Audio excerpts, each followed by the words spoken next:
ele! Quando essa frase foi sussurrada no rádio, eu soube na hora. Alguém naquele evento estava em perigo. O velho ainda estava ajoelhado no chão, a camisa encharcada de uísque, as mãos trêmulas recolhendo o lixo espalhado, enquanto dezenas de pessoas riam, como se aquilo fosse só mais uma piada de gente bêbada. Mas o riso morreu rápido demais, porque o organizador empalideceu. A segurança travou. E eu vi um homem lá no fundo do salão largar o copo da mão como se tivesse reconhecido um fantasma. Ninguém gritava, ninguém se mexia, só o velho continuava varrendo. E foi aí que eu entendi. Aquilo não era humilhação. Era o último passo antes de algo muito pior. O cheiro forte do uísque ainda estava no ar quando um garoto chutou o carrinho de lixo, espalhando tudo de novo. Papéis voaram, gente riu alto, mas dessa vez o riso saiu torto, nervoso, desesperado. O velho se ajoelhou outra vez, devagar, com uma calma que não combinava com a cena. E quando ele levantou o rosto, eu vi algo que ninguém ali percebeu, exceto eu e o organizador que tremia segurando o rádio. Aquele homem não estava sendo humilhado. Ele estava esperando alguém cometer o erro final. Porque segundos depois, quando a segurança começou a se aproximar, não para expulsar o velho, mas para cercar o evento, eu ouvi alguém cochichar atrás de mim: "Meu Deus, se descobriram quem ele é, acabou." E acabou mesmo. Mas não do jeito que você está imaginando. Antes de eu continuar, se inscreve agora no canal e compartilha esse vídeo, porque essa história começa aqui, no chão sujo de uísque, e termina com gente poderosa implorando para voltar no tempo. Respira, porque o que aconteceu depois, ninguém estava preparado para ver. Eu estava em São Paulo, num evento de networking daqueles que parecem um universo paralelo. Sabe aquele tipo de lugar onde todo mundo anda reto demais, fala baixo demais, sorri demais, como se estivesse atuando o papel de alguém importante? Era na Vila Olímpia, onde o ar cheira a status, onde um crachá vale mais que caráter. E eu estava ali, porque sim, eu tenho um canal, eu vivo de observar pessoas, de ler ambientes, de perceber o que quase ninguém percebe. E deixa eu te perguntar uma coisa bem direto. Você também sente quando um lugar parece bonito demais, para ser honesto? Logo que eu cheguei, antes mesmo de pegar bebida, antes de cumprimentar qualquer conhecido, eu notei o velho. E eu sei que você já sabe exatamente do que eu estou falando. Aquele tipo de pessoa que o olho bate e o cérebro tenta ignorar. Ele varria sem olhar para ninguém.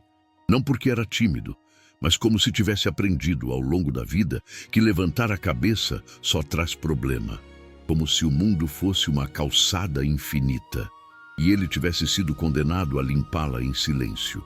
Camisa simples, calça surrada, corpo cansado. E uma coisa estranha, ele parecia deslocado demais até para ser invisível. A plaquinha no peito dizia: "Voluntário, limpeza externa." E eu pensei, por que um senhor dessa idade está aqui? Mas deixa eu te perguntar, quantas vezes você também já pensou isso? E seguiu andando? Eu não perguntei nada.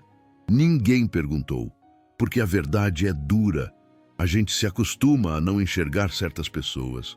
E quando a gente se acostuma, algo dentro da gente começa a morrer devagar. Isso já estava me incomodando quando aconteceu. O copo de uísque voou. Não foi um acidente, foi um gesto calculado, teatral, daqueles feitos para arrancar riso. Quando o líquido bateu no peito do velho e escorreu pela camisa, o cheiro tomou o ar, forte, ácido, humilhante, e eu senti minha cara esquentar. Olhei em volta esperando reação, um grito, um "ei", qualquer coisa, mas o que eu vi foi pior. Risadas, celulares levantados, gente filmando escondido como se estivesse registrando um espetáculo. E eu te pergunto agora, olhando direto para você, se fosse você ali, no lugar dele, alguém teria te defendido? Naquele segundo começou um conflito dentro de mim. Um conflito pesado. Eu interrompo, eu confronto, Eu compro briga com gente poderosa num lugar onde todo mundo parece intocável. E enquanto eu travava por dentro, o velho fez algo que bagunçou tudo. Ele não gritou, não xingou, não reagiu. Ele respirou fundo e continuou varrendo. E foi aí que eu percebi o detalhe mais estranho de toda a cena. Ele não parecia assustado. Ele não parecia perdido.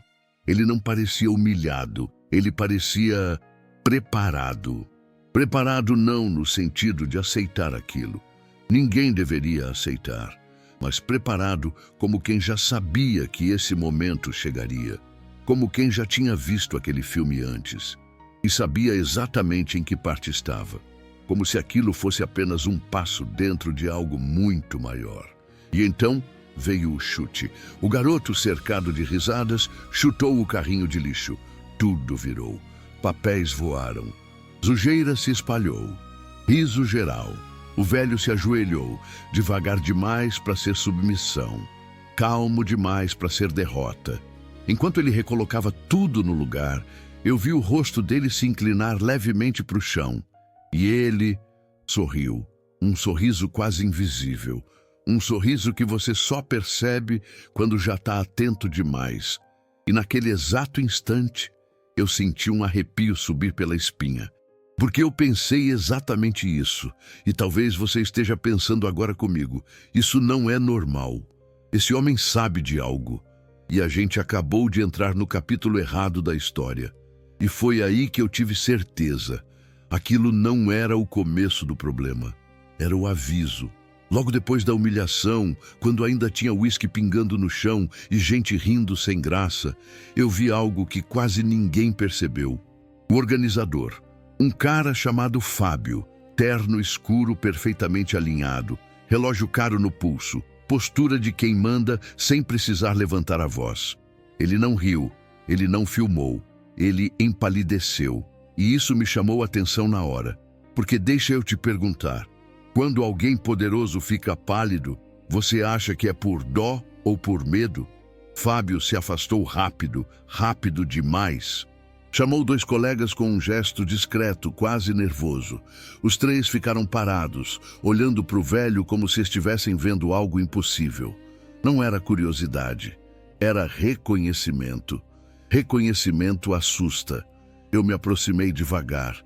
Fingi que ia pegar água, mas na verdade eu só queria ouvir. E quanto mais eu chegava perto, mais baixo eles falavam. Como se o simples som daquelas palavras pudesse acordar alguma coisa perigosa. Não fala alto, confirma direito. Meu Deus, é ele mesmo. E então veio a frase que me atravessou como um gelo descendo pela espinha. Esse senhor não era para estar aqui. Meu coração acelerou na hora, porque ninguém fala isso de um desconhecido qualquer. Essa frase só existe quando alguém não deveria reaparecer. Eu sei que você é curioso, eu também sou. É por isso que você ainda está comigo aqui. Então eu fiz o que sempre faço quando sinto que estou diante de algo grande. Eu continuei avançando, fingindo normalidade, enquanto por dentro tudo gritava para eu prestar atenção. E foi aí que eu ouvi, num tom baixo, quebrado, medo puro. Ele é o doutor, o promotor. Promotor.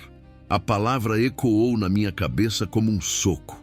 Eu olhei para o velho, camisa encharcada de uísque, joelhos no chão, mãos sujas de lixo, o corpo curvado pela idade. E tenta fazer isso comigo agora. Tenta encaixar a palavra promotor nessa imagem. Não encaixa. E é exatamente aí que mora o choque, porque a gente cresce achando que a autoridade grita, manda, aparece. Terno caro, sala grande, microfone. Mas existe um outro tipo de autoridade, uma que não precisa se apresentar, uma que não pede espaço, ela simplesmente entra e o ambiente sente. Você já entrou num lugar e sentiu o clima mudar do nada, sem saber por quê? Então, era isso. Só que naquele momento eu ainda não tinha ideia do tamanho do buraco que estava se abrindo debaixo dos meus pés. Eu ainda não sabia quantos nomes, quantos segredos e quantas vidas estavam conectadas àquele homem ajoelhado no chão. E principalmente, Eu ainda não tinha entendido que aquilo tudo não tinha sido uma brincadeira de mau gosto. Aquilo foi um teste. Um teste para ver se ele reagia. Um teste para ver se ele perdia o controle. Um teste para ver se ele ainda era perigoso. E o mais assustador de tudo, o velho passou, sem levantar a voz, sem mover um músculo a mais do que o necessário, sem entregar nada.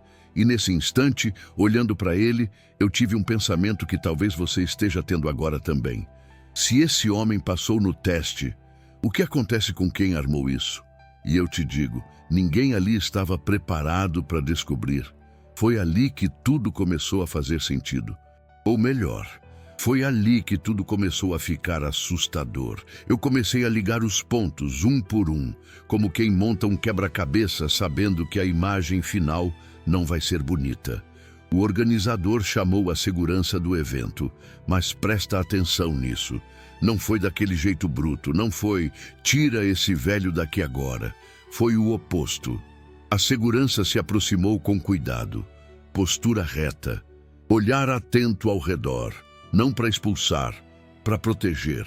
E me diz uma coisa, quando foi a última vez que você viu segurança protegendo alguém que acabou de ser humilhado em público? Aquilo não era normal, aquilo era protocolo.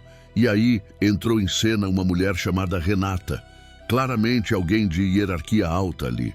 Ela levou a mão ao rosto como se tentasse segurar o próprio desespero e sussurrou algo que me fez gelar por dentro. Se alguém descobre que ele está aqui, isso vira uma bomba. Uma bomba.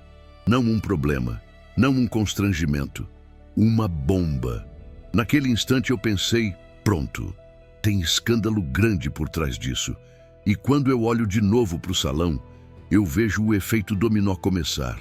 O cara que jogou o uísque, aquele que ria alto, que se sentia dono do ambiente, parou de rir. Foi nítido. O sorriso morreu no rosto dele, como se alguém tivesse desligado uma chave. O garoto que chutou o carrinho engoliu seco, literalmente. Olhou para os lados, tentou entender o que estava acontecendo. E eu vi algo que você só vê quando a máscara cai. Confusão misturada com medo. A expressão deles mudou rápido demais, de debochados para perdidos. E é aqui que eu quero te fazer uma pergunta séria, olhando direto para você. Você já viu alguém perceber que cruzou uma linha tarde demais?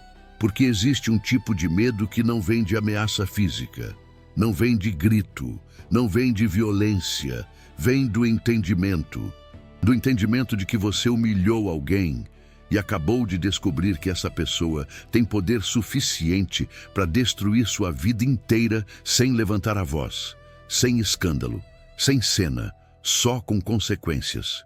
E enquanto isso tudo acontecia, o velho continuava ali, quieto, imóvel, observando, como se estivesse vendo exatamente o que esperava ver. Antes de eu te contar quem ele era de verdade, porque isso muda completamente a leitura da história, eu preciso te envolver nisso. Porque isso não é só sobre ele, é sobre todos nós. Então responde nos comentários de verdade. Você já viu alguém ser humilhado em público enquanto todo mundo fingia que não via? Comenta "eu já vi" ou "nunca vi". Porque a forma como a gente reage nesses momentos define se a gente é plateia, cúmplice ou alguém que ainda consegue dormir em paz. E eu vou te contar já já o que eu decidi fazer naquela noite. E te aviso, não foi a escolha mais segura. Eu não aguentei. Enquanto a maioria só observava de longe, alguns fingindo que não viam, outros fingindo que era engraçado, eu senti algo me puxando para frente. Não foi coragem, foi incômodo. Foi aquela sensação de que se eu ficasse parado, eu ia carregar aquilo comigo por muito tempo. Você já sentiu isso? Aquela voz interna dizendo, se eu não fizer nada agora, vou me arrepender depois? Eu fui até ele. Ajoelhei do lado do velho, sentindo o chão frio atravessar a calça, sentindo todos os olhares queimando minhas costas. Peguei alguns papéis espalhados e comecei a ajudar em silêncio, como se aquilo fosse a coisa mais natural do mundo. E então eu perguntei, quase sussurrando, Senhor, o senhor está bem? Ele não respondeu de imediato. Continuou recolhendo o lixo, com movimentos lentos, calculados. Cada papel parecia exigir atenção total, como se ele estivesse ganhando tempo. Como se estivesse decidindo o quanto da verdade eu merecia ouvir. Depois, ele levantou a cabeça devagar e me olhou nos olhos. E deixa eu te dizer uma coisa. Aquele olhar não era de vítima, não era de alguém quebrado, não era de alguém pedindo ajuda. Era o olhar de quem já sobreviveu a coisa demais, de quem já perdeu demais, de quem já entendeu como o mundo realmente funciona. E então ele disse num tom baixo, quase íntimo: "Eu tô bem, meu filho. Não é a primeira vez que tentam me fazer sumir." Naquele instante, meu corpo travou, porque aquilo não era a frase de quem está falando de humilhação. Não era a frase de quem está falando de bebida derramada. Aquilo era a frase de quem está falando de perseguição, de ameaça real, de gente que não brinca. Eu senti um arrepio subir pela espinha. Minha boca tentou sorrir, mas não obedeceu. A pergunta escapou antes que eu conseguisse segurar. Como assim? Fazer o senhor sumir? Ele terminou de colocar o último papel no carrinho.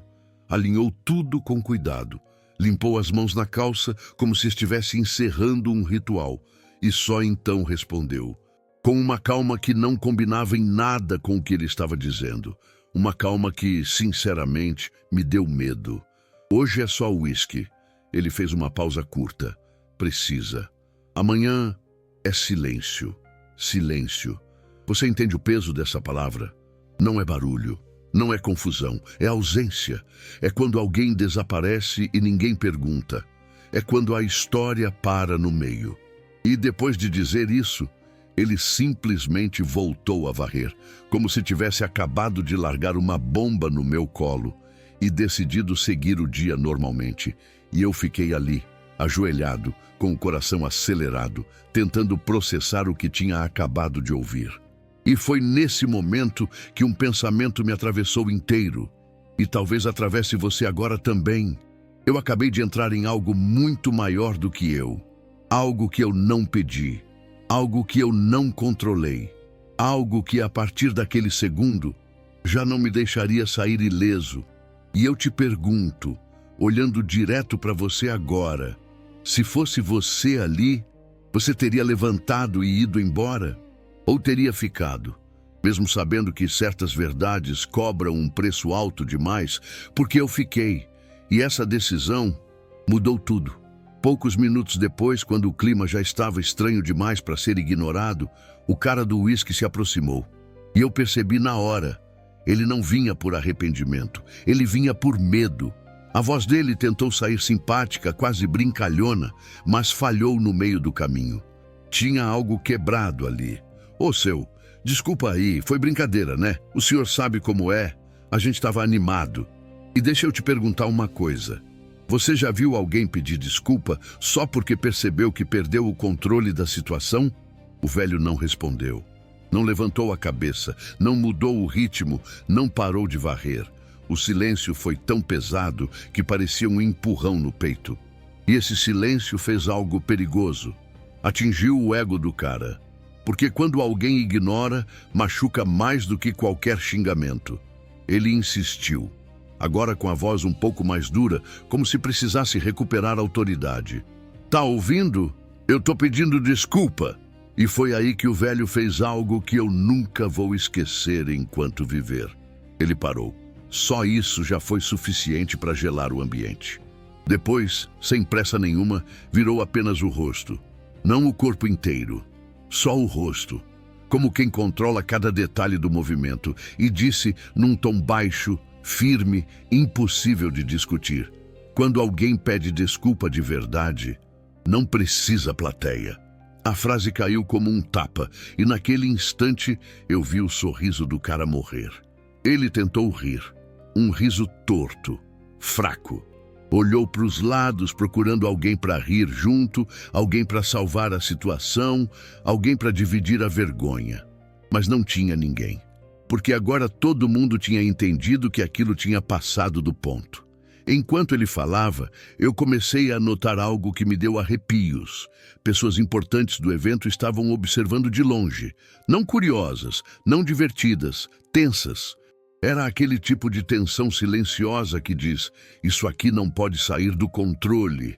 E deixa eu te perguntar, quando gente poderosa começa a ficar tensa, você acha que é por causa de um simples pedido de desculpas?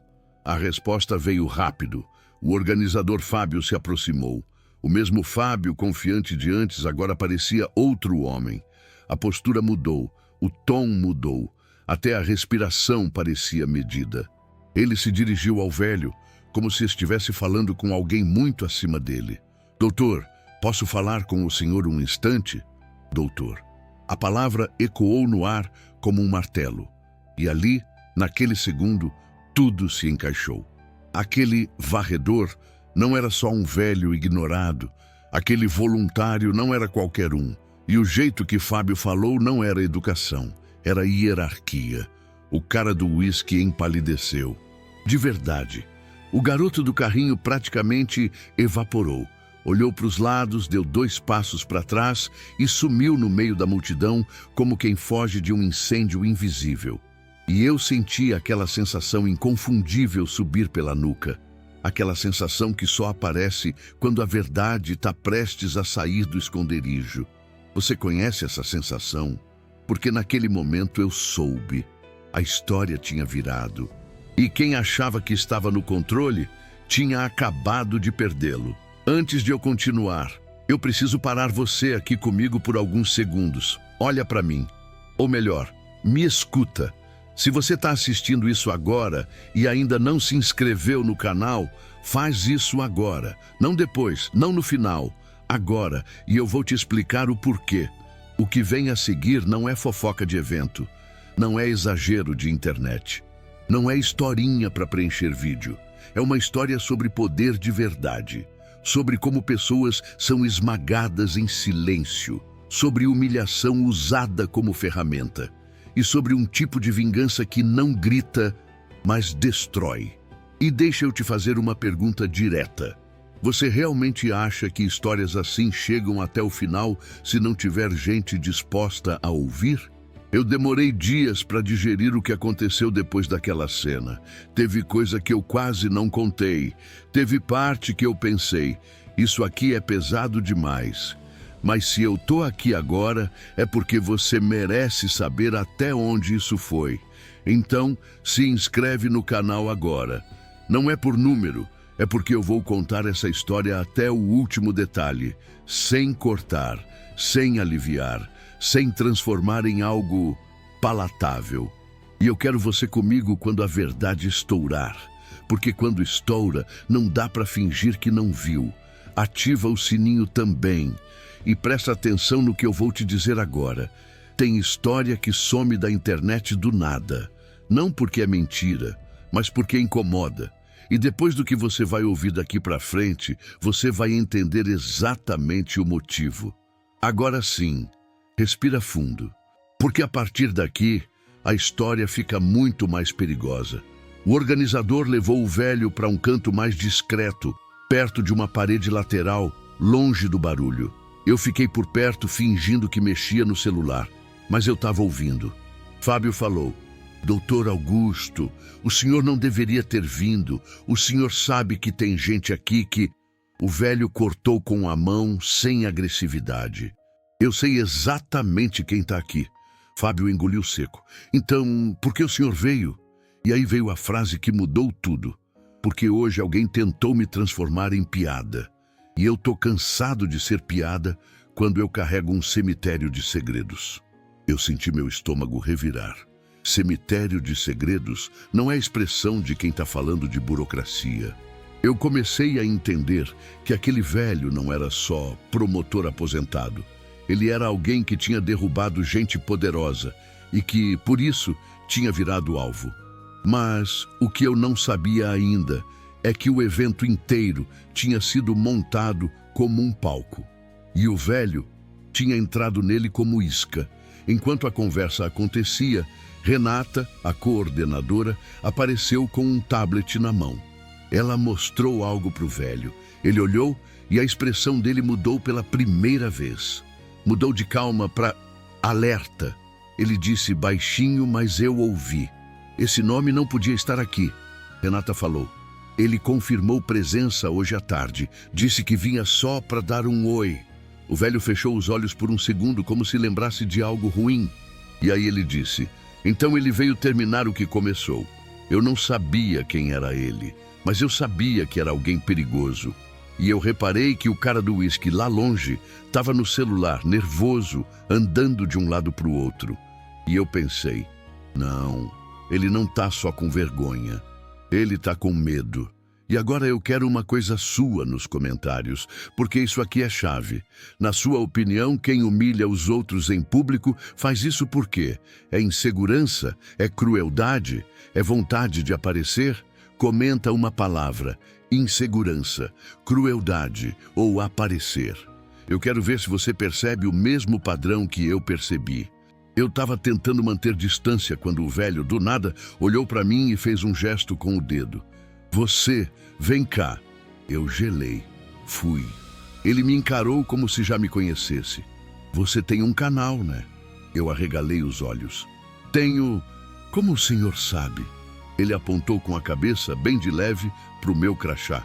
Tinha meu nome e a categoria de criador. Ele disse, então você entende uma coisa. Tem verdades que só sobrevivem se alguém tiver coragem de contar. Eu senti a responsabilidade cair em cima de mim como um bloco. Doutor, eu nem sei o que está acontecendo. Ele deu um sorriso curto. Você vai saber. E aí ele colocou a mão no bolso da camisa e tirou um papel dobrado, bem amassado. Entregou para mim. Não abre aqui, não agora. Só abre quando você estiver sozinho. Meu coração começou a bater tão forte que eu achei que alguém ia ouvir. Eu segurei o papel como se fosse uma brasa. E a pior parte, ele falou no meu ouvido, se eu não sair daqui hoje, esse papel precisa existir. Eu fiquei travado. Eu queria dizer, não fala isso, mas a voz não saiu. E foi aí que eu percebi o tamanho do risco. Sabe aquela sensação de que você está vendo só a ponta de uma história? Então, eu comecei a observar o cara do uísque com outros olhos. Ele não era só um idiota bêbado querendo aparecer. Ele estava nervoso demais. Ele olhava para o relógio. Ele digitava. Ele parecia estar aguardando um sinal. E do nada, eu vi ele fazer uma coisa que me deu um choque. Ele se aproximou da entrada de serviço, conversou rápido com um segurança e apontou para o velho. O segurança fez que sim. E nesse momento eu pensei, pera, isso foi combinado? Eu senti um frio. Porque se foi combinado, então o uísque não foi brincadeira. Foi provocação. Provocação para fazer o velho reagir, para criar confusão, para justificar alguma coisa. E eu não vou fingir que eu fui herói. Eu não fui. Eu fiquei com medo. Mas eu preciso te perguntar uma coisa aqui. Comenta porque eu quero sentir você comigo. Se você percebesse que algo errado estava prestes a acontecer, você interviria ou se afastaria? Comenta, eu interviria ou eu me afastaria? E eu vou te contar o que eu fiz. E como isso quase me colocou no meio do fogo cruzado. Teve um momento em que a música pareceu baixar sozinha. Foi aquele tipo de coisa que ninguém anuncia, mas todo mundo sente. Eu ouvi um barulho metálico vindo de uma área restrita, atrás do palco. Um claque seco, como se alguma coisa tivesse encaixado. Algumas pessoas olharam confusas. Eu vi Renata ficar branca. Ela apertou o rádio e falou rápido. Checa agora. Agora. Fábio tentou disfarçar, mas a mão dele tremia. E o velho ficou parado, olhando na direção do barulho, com uma calma assustadora. Como se ele já soubesse. Como se ele estivesse esperando. Ele murmurou. É isso. Chegou. E eu, naquela hora, percebi que a humilhação do uísque tinha sido um espetáculo para distrair todo mundo. Enquanto a plateia ria, alguém estava mexendo em alguma coisa lá atrás. E quando eu digo alguma coisa, eu estou falando de algo que poderia virar tragédia. Sem sensacionalismo. Eu não vi explosão, não vi sangue, não vi nada gráfico. Mas eu vi o pânico nos olhos de quem sabia o que estava em jogo, e isso foi o suficiente para me fazer tremer. O velho se virou para mim e falou, como se eu fosse o único que pudesse ouvir. Eu fui promotor por 30 anos, e eu aprendi que gente ruim não perde, ela só adia. Eu perguntei sem pensar, gente ruim quem, doutor? Ele respirou fundo. Uma organização, não é uma pessoa, é um sistema. Ele olhou para o salão onde estavam os importantes. Você acha que todo mundo aqui é bem-sucedido por mérito? Aquilo me atravessou. Ele continuou. Eu derrubei um esquema grande em Curitiba, depois outro em Brasília, depois um em Belo Horizonte, e cada vez que eu derrubava um, nascia outro mais esperto, mais limpo por fora, mais sujo por dentro. Eu estava hipnotizado. E ele soltou a frase mais pesada de todas. E teve um caso em Fortaleza, que nunca terminou. Eu senti meu peito apertar. Por que nunca terminou? Ele me olhou. Porque o culpado aprendeu a se esconder atrás de gente que você aplaude. E aí, do nada, ele se afastou, como se tivesse dito demais. E eu fiquei com a sensação de que a história inteira estava trancada. E só algumas chaves tinham sido mostradas. Quando eu achei que o evento ia parar, a música voltou. Sim, voltou. Como se tentassem normalizar o caos. E aí aconteceu a coisa mais cruel. O garoto do carrinho, o mesmo que chutou, voltou com mais 2 amigos. Eles estavam rindo, mas agora era riso forçado. Riso de quem está tentando manter o controle. Um deles falou alto para todo mundo ouvir. Ô vovô, vai varrer minha casa também? Quanto é a diária? Algumas pessoas riram, nervosas. Eu vi o velho apertar o cabo da vassoura e eu pensei, agora ele vai explodir. Mas não, ele só disse, eu já limpei sujeira pior. E continuou. E foi aí que eu entendi o jogo. Eles queriam ele reagindo. Eles queriam uma cena. Eles queriam que ele parecesse louco, agressivo, descontrolado. Porque se ele perdesse a calma, alguém ali teria justificativa para fazer algo com ele. E agora eu quero que você comente uma coisa, porque isso aqui é muito real. Qual foi a pior humilhação que você já viu alguém sofrer? Não precisa contar detalhes íntimos se não quiser. Mas comenta o tipo na escola, no trabalho, na rua ou na internet. Porque essa história é sobre isso também. Sobre como a crueldade se disfarça de piada. Agora respira, porque eu vou amarrar tudo. Quando o barulho metálico aconteceu lá atrás, a equipe de segurança encontrou uma armação.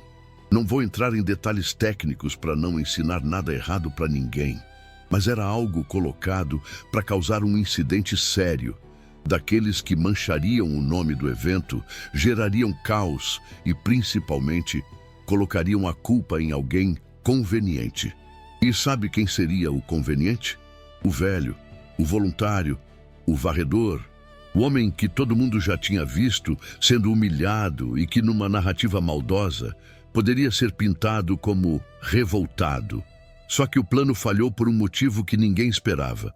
O velho Augusto não era só um promotor aposentado. Ele era o Dr. Augusto Nogueira, um dos nomes mais temidos por gente corrupta em várias capitais. Um homem que, anos atrás, tinha desmontado um esquema que envolvia empresários, intermediários e laranjas, e que, por causa disso, foi empurrado para fora dos holofotes. E aqui vem a revelação que muda tudo. Ele não estava ali como voluntário por acaso. Ele estava ali porque recebeu uma mensagem anônima, dizendo que o fantasma do caso de Fortaleza estaria presente naquele evento. E quando ele viu o nome na lista, ele entendeu. Alguém queria finalizar o que ficou pendente. Sabe o cara do uísque? Ele não era só um babaca.